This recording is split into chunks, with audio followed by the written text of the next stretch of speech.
বারে বারে বলতে আজকাল লাস্ট 7 days ধরে বারবার পাওয়ার যাইতেছে তারারে কল করা হইতেছে ইলেকট্রিবিয়ানে, যেহেতু এখন ওই 1912-তে কল করা হওয়ার পরে তারা কল রিসিভ করে অনেক সময় করে না, রিসিভ করে কল অ্যাটেন্ড করতেছে, তারপর বলতেছে আমরা লোক পাঠাইতেছে।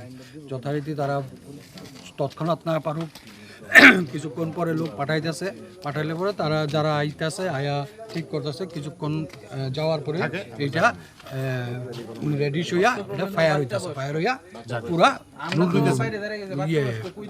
পুরা পাড়া কি পাড়া অন্ধকার হয়ে যেতেছে। আজকে লাস্ট 3 days ধরে এটা বেশি পরিমাণে হইতেছে।